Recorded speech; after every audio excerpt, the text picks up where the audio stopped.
1 साल बीत चुका था। ढोलकपुर वापस शांत था। गांव के लोग फिर से खुशी से जीने लगे थे।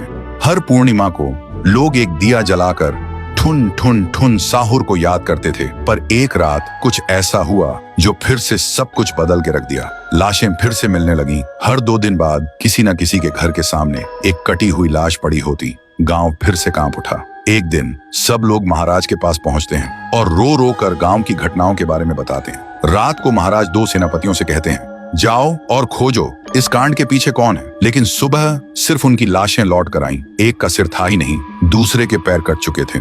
महाराज समझ गए कुछ तो लौट आया है, कुछ जो सिर्फ मौत का खेल खेल रहा है। और फिर कहते हैं, अब इस जंग का सामना मुझे ही करना होगा। उसी रात महाराज चुपके से गांव में आते हैं और एक पेड़ के पीछे खुद को छुपा लेते हैं। और ठीक रात के 2:30 बजे अचानक कहीं से धुआं छा जाता है और उस धुएं के अंदर से एक आवाज आती है,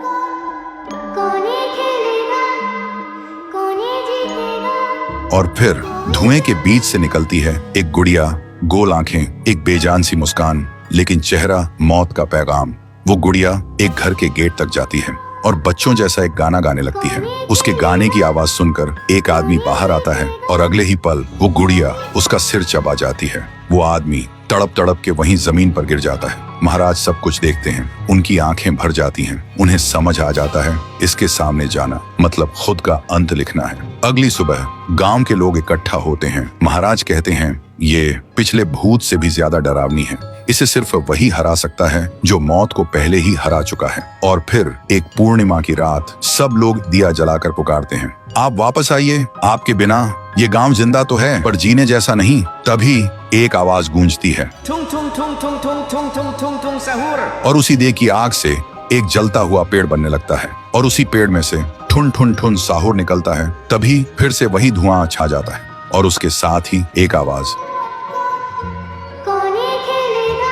सब लोग घुटनों के बल गिर जाते हैं और कांपती आवाज में बोलते हैं, हमें बचाइए, वो आ गई है। ठुन ठुन ठुन साहुर एक जोरदार जंप करता है और सीधा उस धुएं में घुस जाता है और शुरू होती है एक आखिरी जंग। ठुन ठुन ठुन साहुर और गुड़िया की। जमीन कांपने लगती है, आसमान से बिजली गिरती है और जब धुआं हटता है तो दिखाई देता है गुड़िया बिखर चुकी थी। हाथ अलग, सिर अलग, पैर अलग। और तब से गांव में फिर से एक नई सुबह हुई। महाराज मुस्कुराए, गांव वाले जीने लगे और उस दिन के बाद ठुन ठुन ठुन साहुर सिर्फ एक भूत नहीं रहा, गांव का रक्षक बन गया। लेकिन उसी रात कुछ ऐसा हुआ जो किसी को भी पता नहीं चला। गुड़िया का सिर, हाथ, पैर अपने आप जुड़ने लगे थे और फिर वो वहां से चली गई। तो दोस्तों, अगर आप देखना चाहते हैं पीहू वर्सेस गुड़िया तो इस वीडियो को 1 लाख लाइक्स तक पहुंचा दो।